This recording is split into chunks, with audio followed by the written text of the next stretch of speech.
everybody. Pandi here.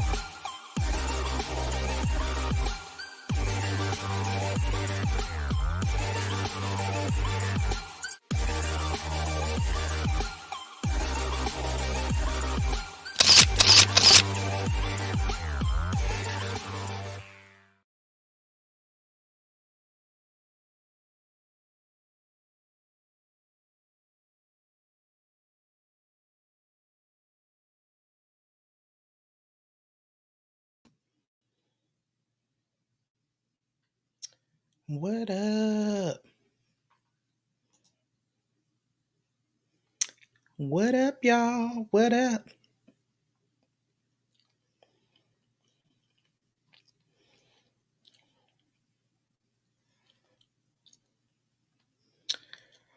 Good evening, good evening, good evening, good evening, good evening, everyone.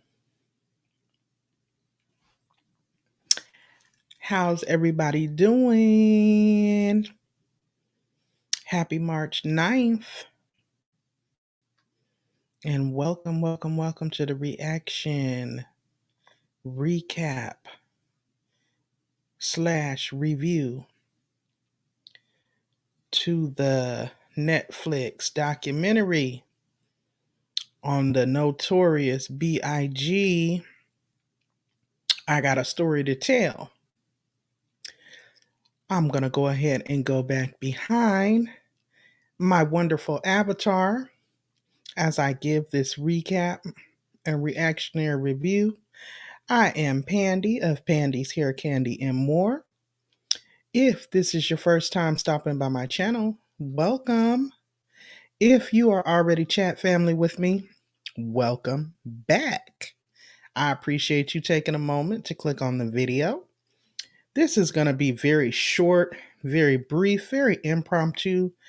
I did have an opportunity to check out the documentary, so I'm just coming through with my reaction and my recap on what it was I saw, talk a little bit about it, give my take, see what you all got to say. Hopefully, you all have had an opportunity to check it out, and feel free to chime in on the comments if you so will. All right. Now, without further ado, like I said, your girl's just getting home from work. I'm chilling at home. I'm going back behind my avatar. But welcome. I wanted to come on screen and just welcome you all in and thank you so much for being here. Hey, Edward Smart. Welcome in. Edward Smart, did you watch the documentary?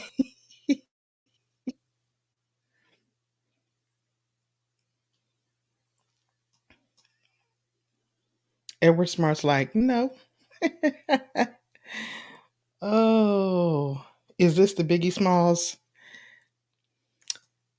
Yes, it is the Biggie Smalls documentary, Edward Smart. You know what? I just realized I had to do a quick change of route. I double booked myself. I already had my Queen Sugar review set for tonight. And I didn't think about that when I scheduled this live. So I moved my Queen Sugar review to tomorrow. I got kind of thrown off because I've been interviewing different YouTubers. So I came right in and did an interview this evening as soon as I got off. And I didn't realize I had this planned and that planned. So I moved it. So you missed it? Okay. I watched it a couple days ago. I'm going back off camera though, because, I got my wrap on and I'm chilling. But I'm going to chat with y'all and just share a little bit about what I saw. All right. So now that I got all the welcomes out, hey, Miss Full Roller. Thank you guys for popping in. Miss Full Roller, did you watch the Biggie Smalls or Notorious B.I.G. Netflix documentary? Hey, y'all. Thanks for coming in. Hey, Primpin' Ain't Easy TV. So, yeah, you guys, I apologize if I confused anyone. My mom called And I'm sure she probably called because I was double booked. Oh, you don't Netflix. Got it. I literally only just became a Netflixer myself, Miss Full Roller. I get it because certain things only come on Netflix. And actually, I've been enjoying it. I think I signed on to it last year. So, anyway, I insignificantly double booked myself. Tonight would have been a Queen Sugar review, which I been had planned a month out. And then I stuck this one in at the same time. So I've had to move that to tomorrow. But anyway, I wanted to come on and just talk a little bit about Biggie because today, March 9th, is actually quite significant. Because let me just give a little bit of the backstory. We know the Notorious B.I.G, Biggie Smalls, Big Papa, was born on May 21st in 1972 in Brooklyn, New York. And on March 9th, 1997, the rapper was gunned down in his vehicle in Los Angeles, which was just over 24 years ago. So this past weekend, P. Diddy claimed March 9th as Biggie Day, as a fitting time to recall the rapper's loss and legacy. So they made a big celebration out of it, and today happens to be March 9th. So I did have the opportunity to watch the documentary.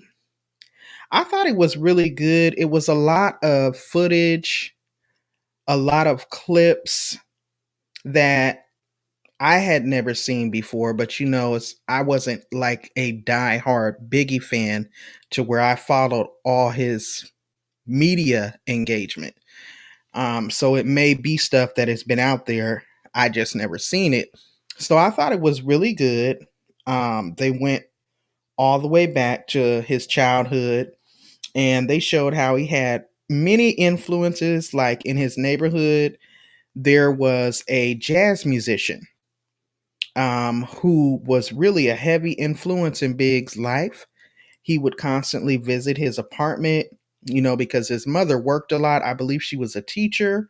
And so he was like a latchkey child. He was often at home alone, and he was a good kid initially. This was before he got off into the streets.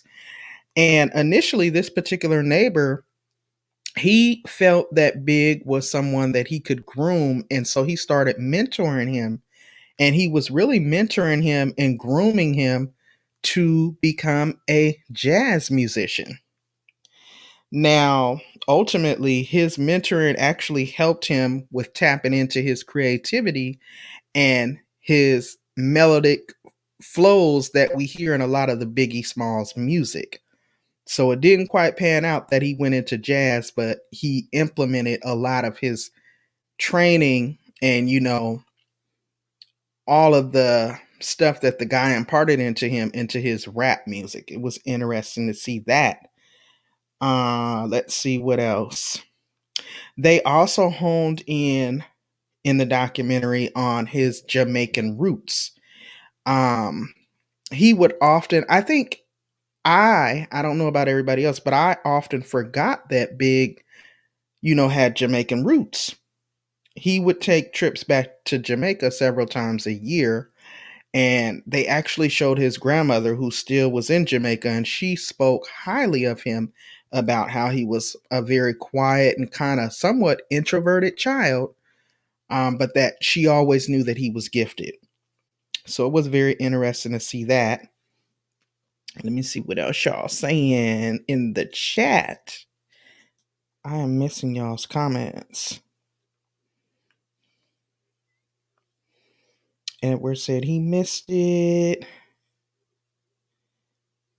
Edward, I had Netflix and dropped it, but might go back. Yeah, they got a lot of nice originals on there that I kind of bookmarked that I do want to go back and watch and review. Miss Fuller said I had Netflix a couple of years back just to watch Scandal.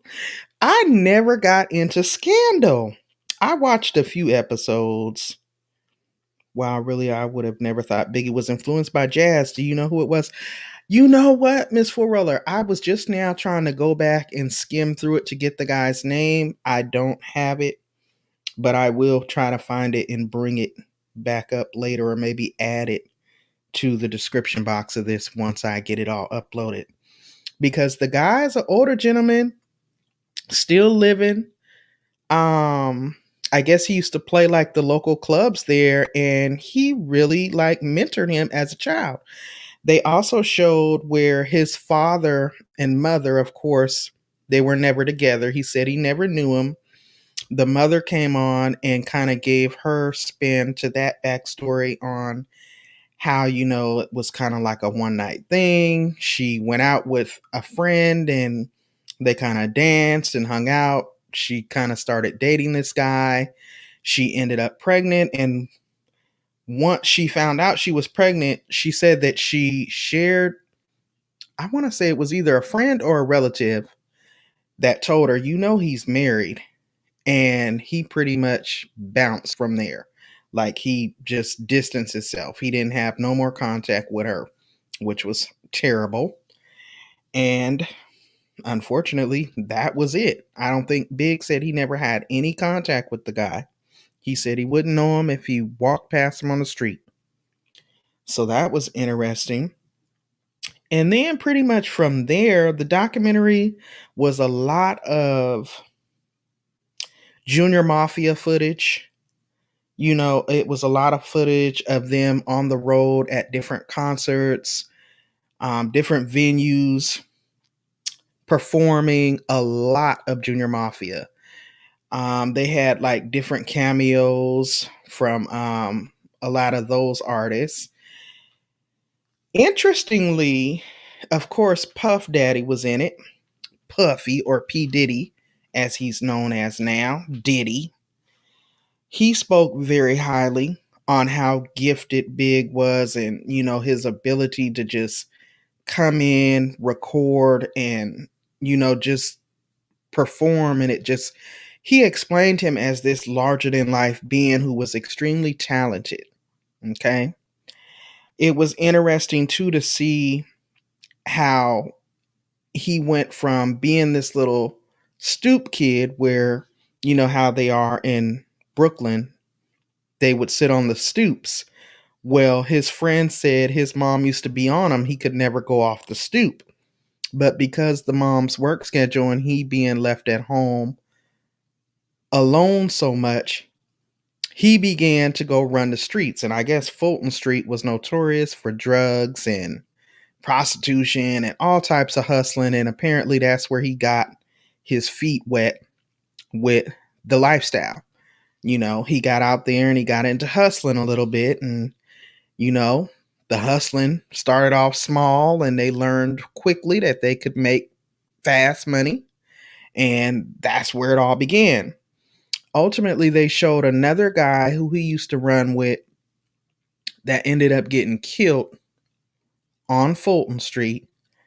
And, that took a toll on him because he was like feeling kind of responsible because he said he should have been with the dude at the time.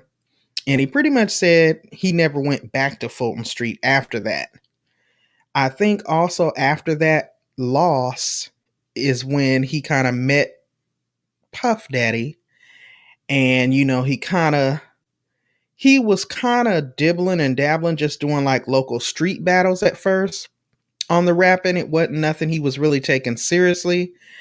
His perspective was, if the rapping don't take off, I'm out here getting this money on the block.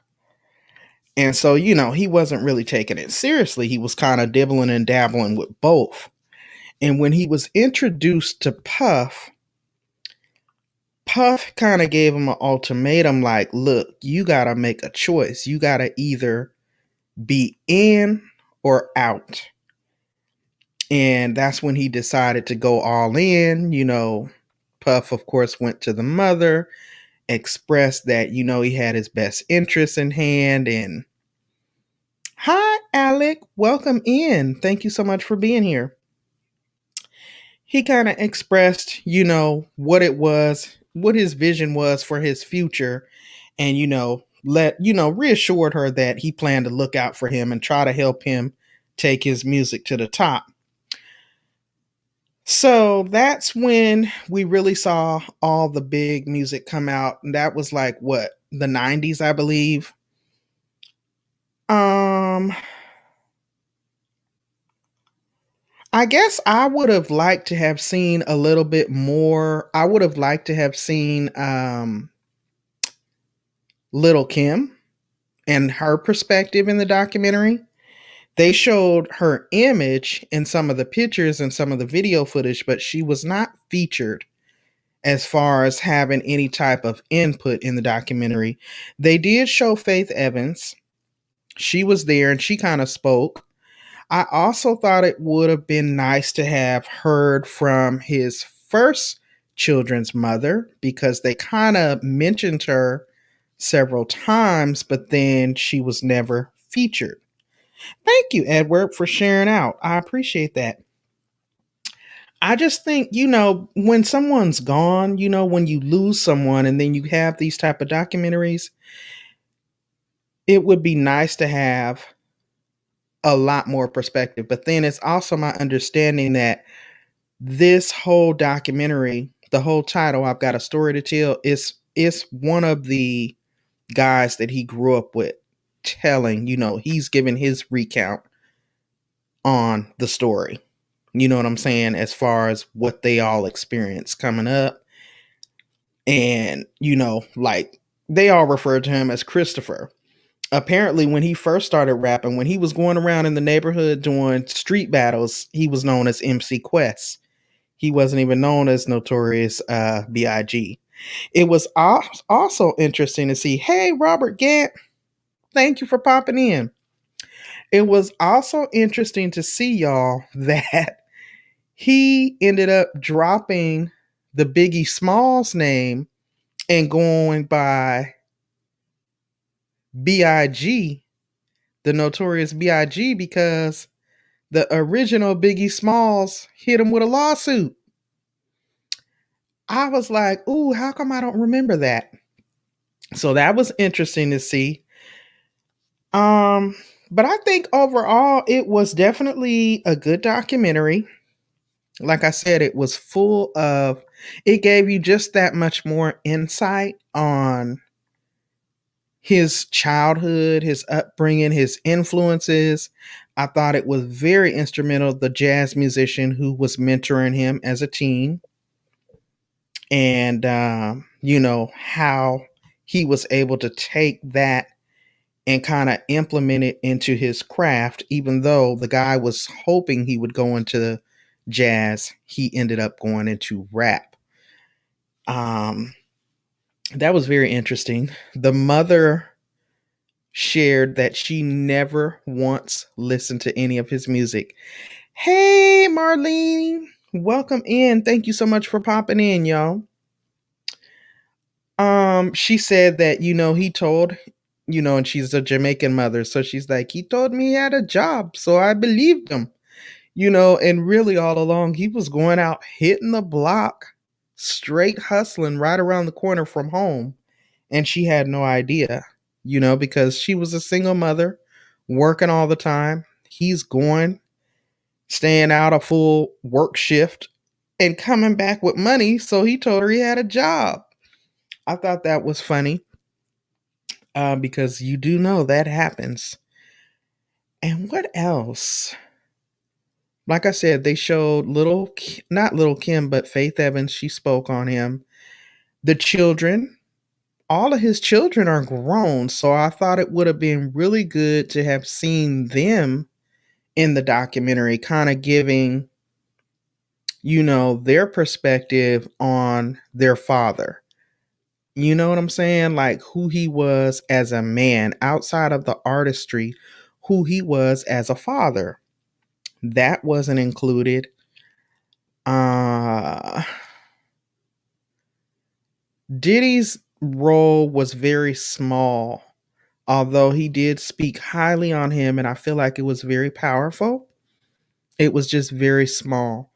It was mostly a collection of, I would say, lost footage, raw footage, because the guy who was telling the story, and I'm bad with the names. I meant to come in and get the names down, but his childhood friend who was pretty much narrating this whole documentary, he was the homie who Biggie, what he explained was Biggie would like him to carry around the video camera. Oh yeah, Miss Full Roller. He has like 3 or 4 kids and they're all grown. One of his sons played in a movie I watched a couple years back. Spitting image of his father, just a little bit light skin, little maybe about my complexion. So, but looks just like him, big just like he was when he was younger. And if I'm not mistaken, I don't know if that's the son by Faith Evans or if that's the first. I think it's Faith Evans' son, if I'm not mistaken, but he looked just like Big. Dead on him. Even sounds like him. Sounds just like him. But yeah, it would have been great to kind of see them, you know what I'm saying, far as the documentary goes, and just hear in their words what their experience was with him while he was here, and what their experience was losing him, how it affected them. You know what I'm saying? Because the whole title of the documentary is I Got a Story to Tell. So surely the children could have added to that, in my opinion. I thought that would have been nice. But overall, I think the documentary was very well put together. We saw a lot of footage, and like I was saying, the guy used to carry the video camera around. D Rock, I believe that was his name. Robert Gant, yes. What he said Biggie used to vibe off of was like after they would come off tour, Biggie used to want to watch the footage of the crowd because obviously when you're performing, you're concentrating on the performance. So he could never really get into what the crowd was doing. And he would go back and watch the crowd's reactions to how engaged they were, how they just vibed off of him. And that's what would motivate him for the next tour. And so this guy would literally just go around and he would videotape whatever they were doing. Like if they were on tour, if they were getting on their bus, if they were pulling into a new town, if they were going to eat, if they were going into a hotel, all this lost footage and unseen raw footage is what made up the documentary. And it becomes priceless when a person is no longer here because you get to see all this uncut footage, unedited footage. Biggie just walking through the hotel, speaking to people, you know, just being a normal dude. So that was real cool. Real cool. They kind of breezed across the Tupac issue because you all know they used to be cool at one point, and then of course they developed a beef. So they didn't really tap too heavily into that. Um his mother seems she came across as very kind of very heartbroken, you know what I mean? She was very heartbroken because that's her only child and she really didn't know that side of him as far as the music. Like she said she had never even listened to any of his music. Um so, to lose him at such a young age, that was kind of hard to watch. She just seemed like a whole piece of her is gone. And again, like I said, today, March 9th, 1997, this officially makes 24 years since he was gunned down in his vehicle.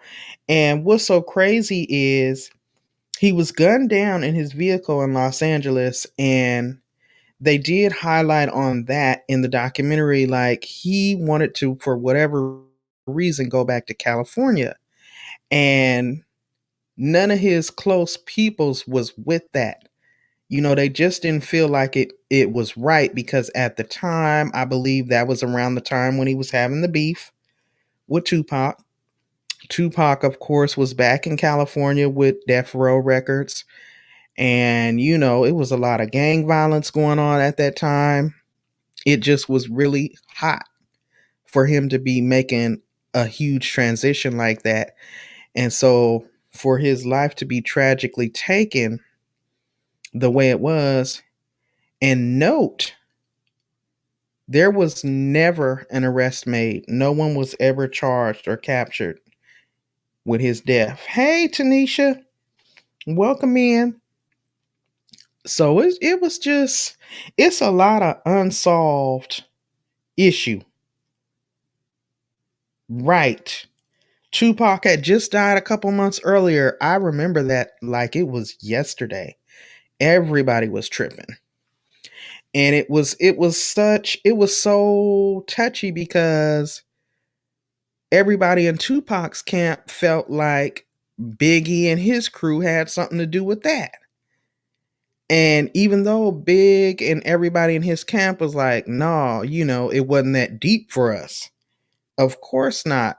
Of course it was this unspoken, yeah, we know you had something to do with it. So it really was not a good idea for him to probably move to California at that time.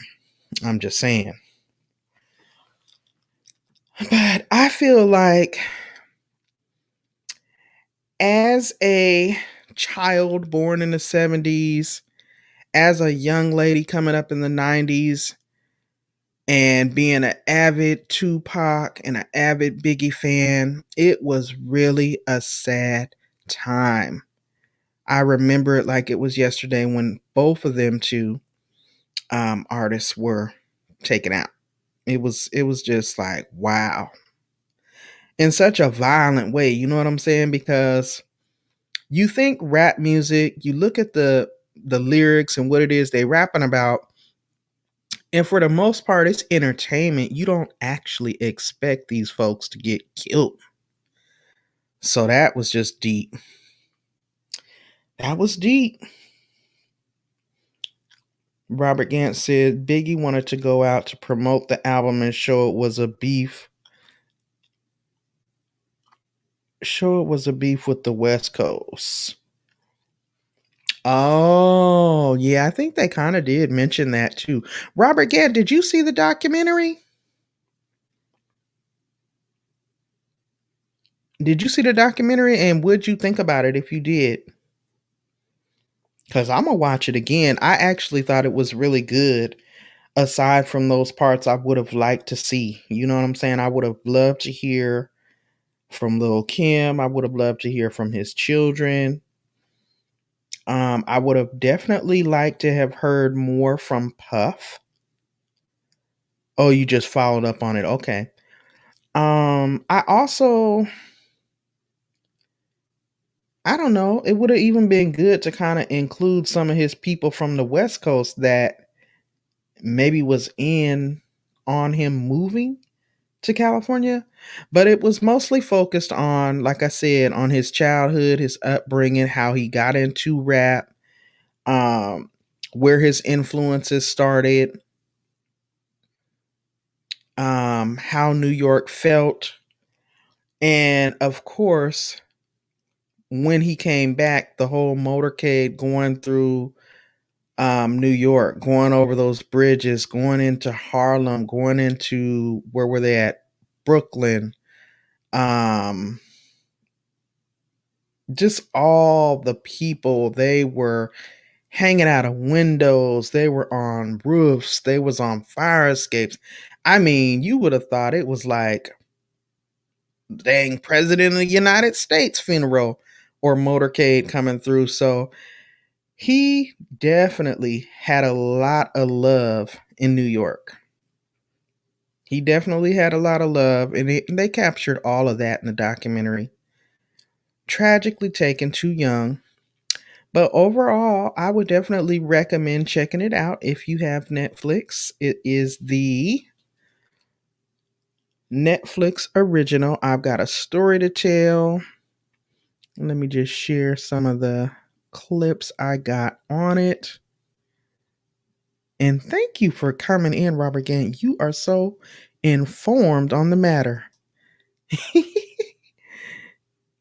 Oh, so this was the title, or I'm sorry, the cover for the Netflix documentary. They kind of showed his childhood face with his adult face. We know Big was famous for the Coogee sweaters.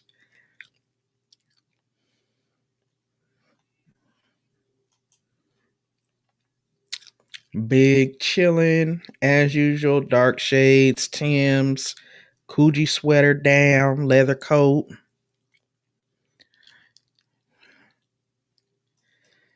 Got another clip of him in a suit. They call him the GOAT. Look, you don't think, wait a minute, Robert Gant, what'd you say? They call him the GOAT. I don't think so. He only had 2 albums. now, see, now I ain't trying to throw no shade. Now I likes me some Big music, but he really, I kind of felt that way. I'm gonna have to say I kind of felt that way as well, Robert Gant. But in all this unreleased footage that they showed, he had a lot of underground music that I don't think maybe got a lot of radio play everywhere else, which is why I think New York reps him so tough. You would throw it out for me.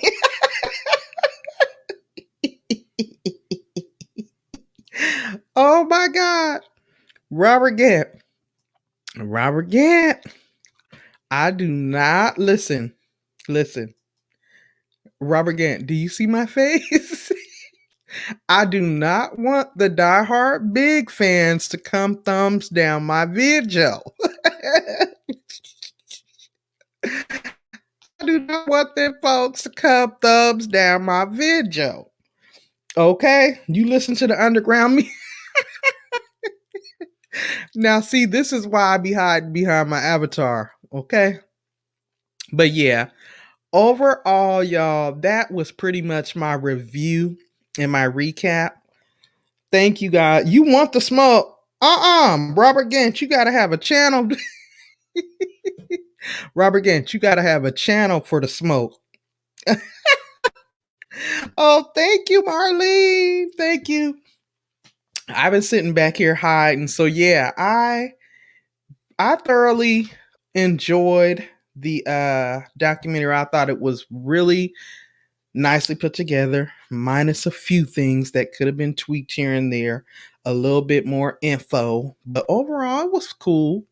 It was really cool. It wasn't raggedy and it didn't seem low budget at all. I think it was very fitting coming up on the 24th anniversary of his death and all that. It was good. So I would recommend it if you guys have Netflix, if you're into hip hop music, old school hip hop music, if you're a big fan, that Juicy, that M2 May, oh my God. It was all a dream. I used to read Word Up magazines. I was all up in here dancing on every song, y'all. I was feeling myself. So yeah, it was good. It was really good.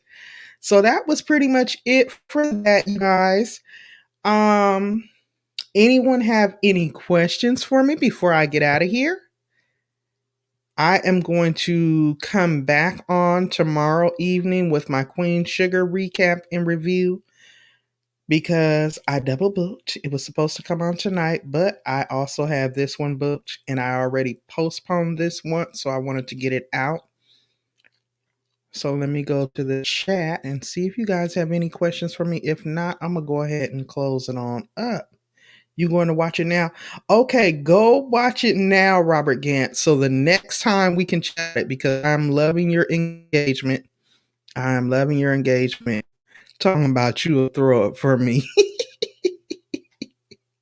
Robert Gant, you going to have to come on with me one day and co-host Ooh, don't tell me nothing about Queen Sugar because I'm about to go watch it right now. Hey, Jessica Hicks. Thank you so much for coming in. Don't tell me nothing about Queen Sugar. I'm about to go watch. So, yeah, thank you guys so much for coming. I appreciate it. You all stay blessed, stay safe, and stay encouraged. You all, I am so excited about International Women's History Month. I'm excited about what I'm working on behind the scenes on my channel. Oh, thank you, Jessica. Just trying to like revamp. I'm trying. Ooh, yeah. Is Delilah started tonight? Oh my God. I wanted to watch that to review it too. All right, y'all. I need to get up out of here. I didn't think Delilah started until next week. Oh man. Okay.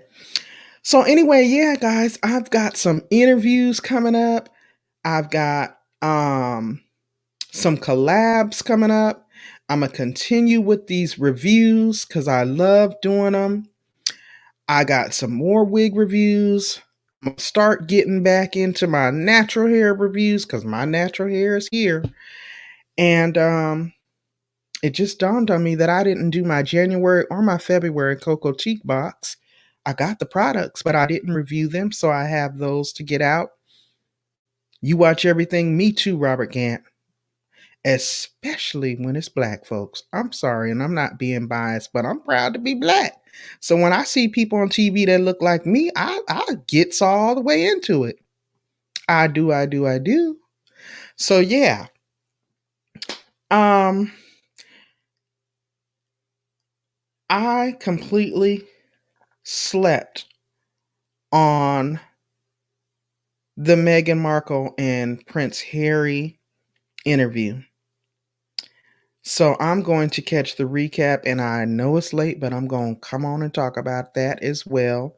I'm going to try to just summarize because it's been a lot going on, but you all stay tuned for that. And also, the Cocoa Cheek. Yes, Jessica, I've been so wrapped up in so much other stuff. I don't even know how in the world I forgot to do those reviews. Like I recorded them, but I never uploaded them. I think I've been trying to do too much. I had too much on my plate. And to my members, I don't know if you guys are aware, but please let me know if I didn't post the members only post correctly. I put in there the contest for February. I counted out the candy jar, so I'm looking for who had the correct guess so that I can award you your prize. And then tomorrow, I'm going to drop another members only video letting you know what the March contest is going to be. And something else I was going to say, I done forgot, y'all. But anyway, y'all, it's been lovely. Let me get in here because I just realized I'm missing Delilah and I wanted to watch that, y'all. So thank you guys so much for coming in. Feel free to like the video if you have enjoyed yourself here, if you've enjoyed the commentary, if you've enjoyed the conversation. Please feel free to blow dry on my like button. I would greatly appreciate it. And feel free to drop down on the video and leave your feedback in the comments. I greatly appreciate hearing from you guys. All right. All right, y'all. I'm going to go ahead and bring it to a close.